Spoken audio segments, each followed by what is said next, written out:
Come as you are, as you were. Yes, I want you to be. There's a friend. There's a friend. There's an old enemy. You think the four of you can save New York? You can't even save yourselves.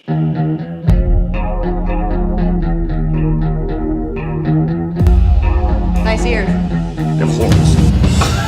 What the heck was that? What's going on out there, YouTube? Cecil0320 representing JVS. Gotta get a little bit light in here. So I just finished watching the 6th episode of season 1 of The Defenders, Ashes.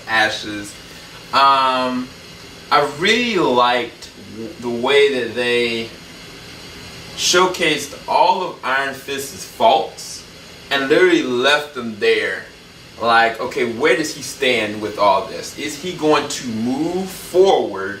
Is he going to grow, or is he going to be stuck in this situation? Because honestly, to me, the whole Iron Fist and his ability to lead on into a second season, just as a character, was built upon this episode. Because at first, like, Matt presented the most interesting things. Like, look, okay, we need to keep you safe and contained.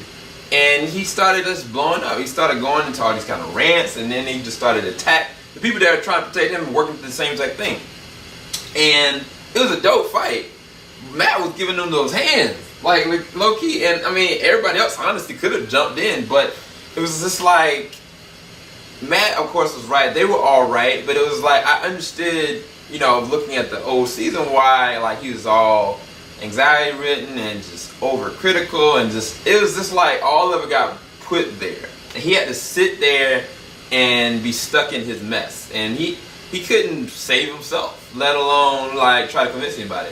Another thing that I loved about this episode is Jessica Jones and Matt Murdock. Like, them two working together is actually really dope. Like, she is sharp, you know, and precise, but he is very, you know, cunning and, you know, empathetic. And it's like, when they're in scenes together, they make each other better. That makes sense. Like, she's got this spunk, he's got this fire, he's got this empathy, she's got, you know, understanding and comprehension of circumstance. Whereas she's a hot mess and he is like, you know, full of rage, but yet at the same time, they subtled. I mean, well, I don't know, I don't want to say subtle. I don't know how to put it. They allow themselves to be able to be vulnerable in front of each other. And I think Jessica made the best point, like, I need to be able to trust you, need to be able to trust me so we can be able to do this, you know? And it's just like the sequence when he was kind of playing on the piano, and the sequence before that when she was talking about, to the little girl, you know, about Matt's father, I was just like, dang.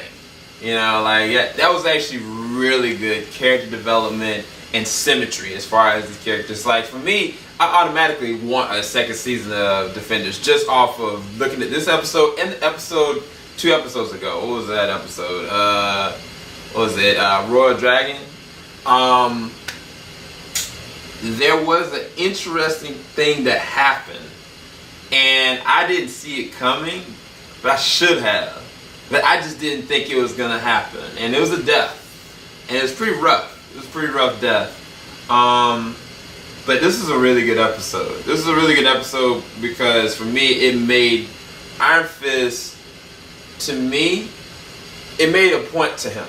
It made me understand that he's gonna have to progress. It made me understand like how they all not only work better together, but they make him better and everything else. And I think that just the way they actually wrote this episode is actually really good. The only thing that was the fault in this episode was what happened with the main villain. And I don't want to sit there and spoil it, but I was like, really? Really though? Like, you gonna do that? Like, I'm hoping that there's more to that story. I cannot believe that they would just end it like that. I really personally just can't. So, anyway, I gotta go. Keep it locked. JVS, we ain't gonna stop. Talk to you guys later. Peace, everybody. Oh, I didn't give it a rating. I'm sorry. I give this episode an 8.5 out of 10. It was definitely better than the last episode. I would give it a 9, but it's just, I I don't know, because I don't know what they did with the villain. I just don't get it. You know, I'm gonna keep it at a 9. I'll keep it at a 9. I'll do that. Anyway, I gotta go. Peace to you guys. Hope y'all been enjoying these reviews, and there will be some reactions coming soon. Peace, everybody.